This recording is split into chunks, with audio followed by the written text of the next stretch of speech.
সফরে বেরিয়েছেন হাদিস কালেকশনের জন্য। প্রচন্ড শীতের রাত, উনি মাগরিবের নামাজ এশারের নামাজ পড়ে একটা মসজিদে শুয়ে পড়লেন আর শুয়ে শুয়ে হাদিস পড়তেছেন। কি পড়তেছেন? কথা বলেন। আর মনে মনে ভাবলেন রাতটা মসজিদে কাটায় ফজরের নামাজ পড়ে আবার বেরোবো। কিন্তু দারোয়ান এসে বলে মসজিদে থাকতে পারবেন না, ওঠেন। দারোয়ান আছে না, কথা কথা। আহমদ ইবনে হাম্বল বললেন, আমি শুধু রাতটা থাকতে চাই, আমি তো ফজরেরও মুসল্লি, ফজর নামাজ পড়বো তো এই মসজিদে, আমার থাকতে দাও। দারোয়ান তো দেয় না, মসজিদে থাকার জায়গা না, যান। উনি যে আহমদ ইবনে হাম্বল এটা চিনে নাই, থাকতে দেয়। কি করবে এখন? উনি কথা গুছিয়ে হাদিসের কিতাব নিয়ে কাদের মধ্যে ব্যাগ নিয়ে মসজিদ থেকে বেরোয় গেলেন। কি আর করবেন, প্রচন্ড শীত আর কাঁপতেছেন বুড়ো মানুষ। পথিমধ্যে দেখলেন বাজার একজন খাব্বাজ, শাবুন খাব্বাজ, যুবক রুটি বিক্রেতা। সে রুটি বিক্রি করে, চুলার মধ্যে রুটি সেকে।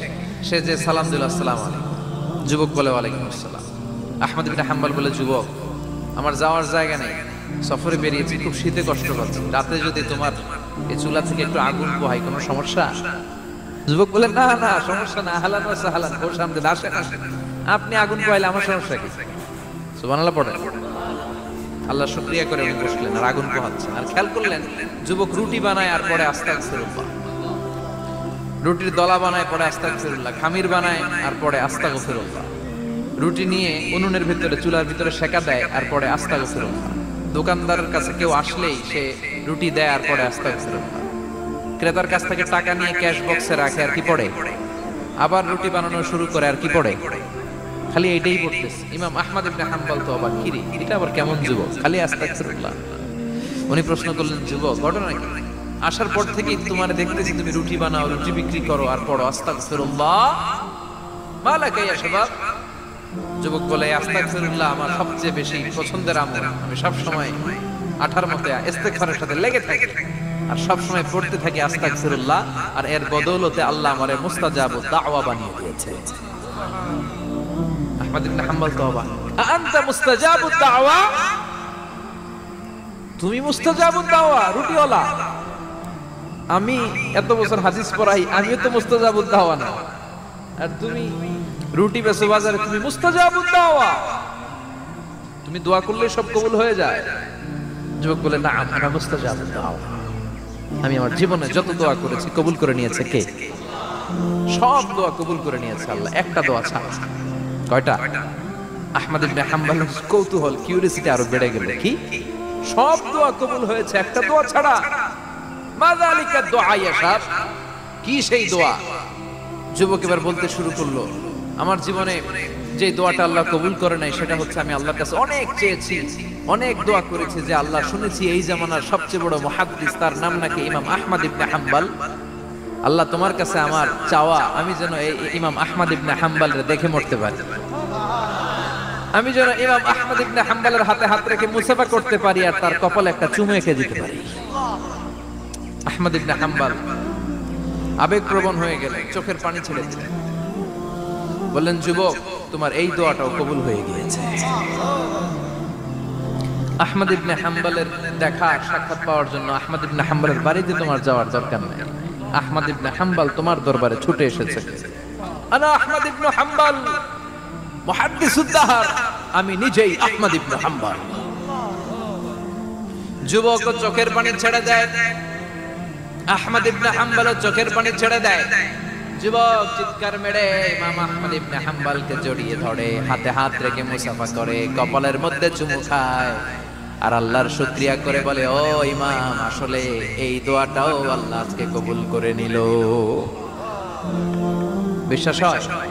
সবসময় ইস্তেগফার করলে আপনার দোয়াগুলোর এইভাবে কবুল করে নিবে কে? এই পাঁচটা জিনিস পাবেন সবসময় যদি ইস্তেগফারের সাথে লেগে থাকেন। রাজি আছেন তো? এজন্য বিশ্বনবী সব সময় নামাজে সালাম ফিরানোর পরে পড়তেন আস্তাগফিরুল্লাহ। কি পড়তেন? 3 বার পড়তেন আস্তাগফিরুল্লাহ, আস্তাগফিরুল্লাহ, আস্তাগফিরুল্লাহ পড়তে রাজি আছেন?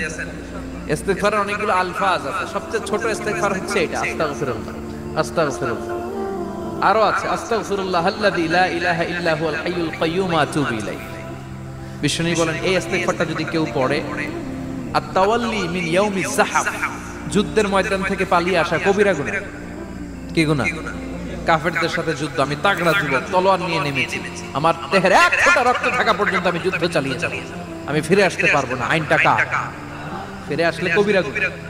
বিশ্বনবী বলেন যুদ্ধের ময়দান থেকে ফিরে এসেছে এরকম কবিরা গুনাহ অবলম্বনকারীও যদি আস্তাগফিরুল্লাহ আল্লাযী লা ইলাহা ইল্লা হুয়াল হাইয়ুল কাইয়্যুম ওয়া আতুবু ইলাইহি পড়ে, ওই কবিরা গুনাহকারীকেও ক্ষমা করে দিবে কে? করতে রাজি আছেন তো? আবার সাইয়েদনা আবু বকর বললেন ইয়া রাসূলুল্লাহ আল্লিমনি দুআআন আদউ বিহি ফি সালাতি, এমন দোয়া আপনি আমারে শিক্ষা দেন যেই দোয়াটা আমি নামাজে পড়তে পারি। বিশ্বনবী বললেন পড়ো আল্লাহুম্মা ইন্নী যালামতু নাফসি যুলমান কাসীরান ওয়া লা ইয়াগফিরুয যুনুবা ইল্লা আনতা ফাগফিরলি মাগফিরাতাম মিন ইনদিক ইন্নাকা আনতাল গফুরুর রহিম। সুবহানাল্লাহ পড়ো। এটাও ইস্তেগফার। আমরা এটা বলি দোয়া মাসুরা, সালাম ফেরানোর আগে পড়ি না? যেখানেই ক্ষমা চাওয়ার কথা আছে ওইটারই কি বলে? ইস্তিগফার। আল্লাহুম্মা ইন্নী যালামতু নাফসি, আল্লাহ জুলুম করেছি, যুলমান কাসীরা, অনেক জুলুম, ওয়ালা ইয়াগফিরুয যুনুবা ইল্লা আনতা, তুমি ছাড়া এই গুনাহ ক্ষমা করার তো কেউ নাই, ফাগফিরলি মাগফিরাতাম মিন ইনদিক, তোমার দয়ায় আমারে ক্ষমা করে দাও, ইন্নাকা আনতাল গফুরুর রহিম, তুমি হলা ক্ষমাশীল। ঠিক কি না? এটাও ইস্তিগফার, এটাও পড়বে। আরে সব ইস্তিগফারের শ্রেষ্ঠ ইস্তিগফারের নাম সাইয়্যিদুল ইস্তিগফার। যত ইস্তিগফার হতে পারে এর মধ্যে সবচেয়ে শ্রেষ্ঠতম ইস্তিগফার নাম কি?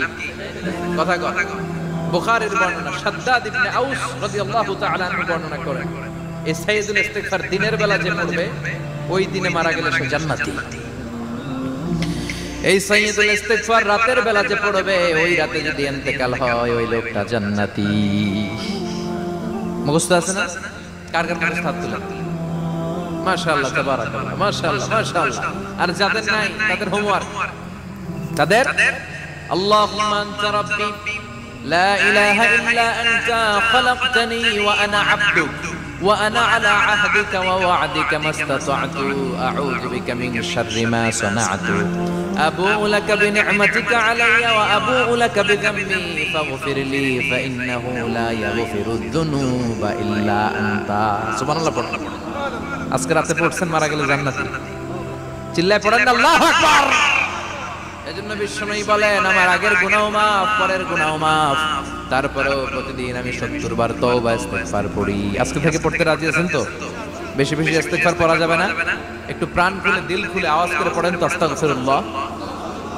আর জোরে পড়েন আস্তাগফিরুল্লাহ। আবার সবাই পড়েন আস্তাগফিরুল্লাহ।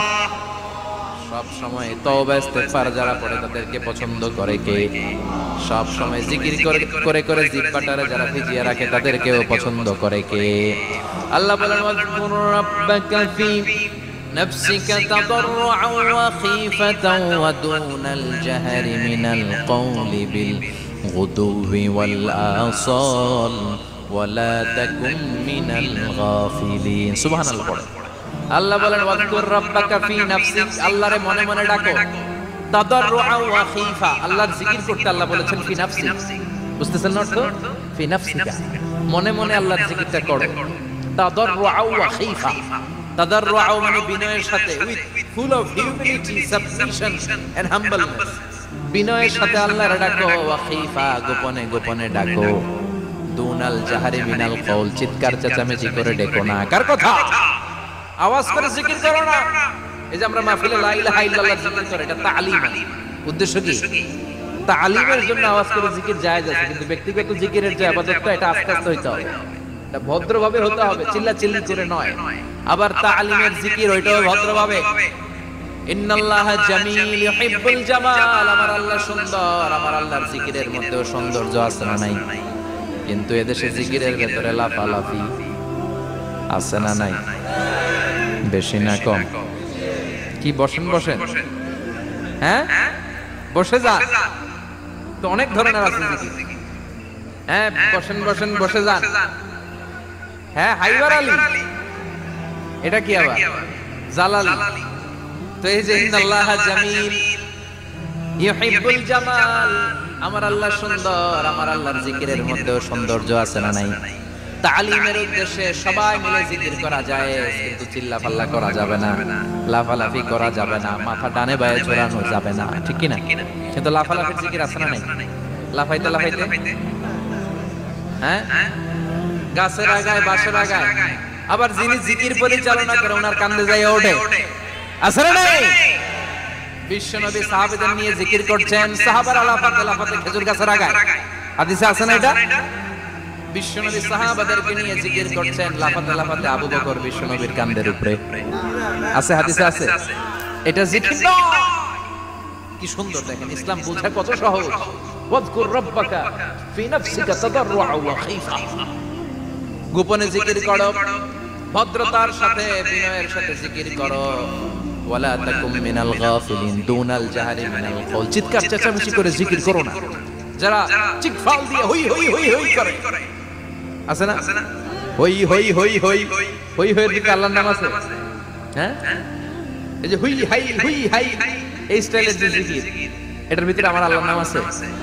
আল্লাহর নাম যদি না থাকে ওটা জিকির হবে? কথা বলেন। বিষ্ণু বললেন, খবরদার, চিৎকার চেঁচামেচি করে লাফালাফি করে যারা জিকির করে এরা মনে করে আল্লাহ কানে শোনে না। কথা বলেন। আপনি গোপনেও আল্লাহর ডাকলে আপনার ডাকে সাড়া দিবে কে? এজন্য রাব্বুল আলামিন বলেন, ফাযকুরুনি আযকুরকুম ওয়াশকুরুলি ওয়ালা তাকফুরুন। বান্দা আমার জিকির তোমরা করো, আমিও তোমাদের জিকির করব, ঠিক কি না? আমরা যদি আল্লাহর জিকির করি, আমাদের জিকির করে কে? সুবহানাল্লাহ কইবেন না? আমরা আল্লাহর জিকির করে, আল্লাহ নাকি আমাদের জিকির করে? জানো তো না কথা এটা? আবার হাদিসে কুদসিতে আল্লাহ বলেন, ফাইন যাকারানি ফি নাফসি যাকারতুহু ফি নাফসি। আমার বান্দা যদি একা একা আমার জিকির করে, আমি আমার বান্দারে একা একা স্মরণ করি। ওয়া ইন যাকারানি ফি মালাইন যাকারতুহু ফি মালাইন খায়রিন মিনহু। এরকম মহা সম্মেলন করে যদি কেউ আমি আল্লাহর জিকির করে, আমি এর চেয়ে বড় মহা সম্মেলন ফেরেশতাদেরকে নিয়ে করে আমার বান্দারে স্মরণ করি। ওয়াইন তাকাররাবা ইলাইয়া শিবরান তাকাররাবতু ইলাইহি যিরাআন। আমার বান্দা যদি আমার দিকে এক বিঘত আসতে চায়, আমি আমার বান্দার দিকে এক হাত এগিয়ে যাই। আমার বান্দা যদি আমার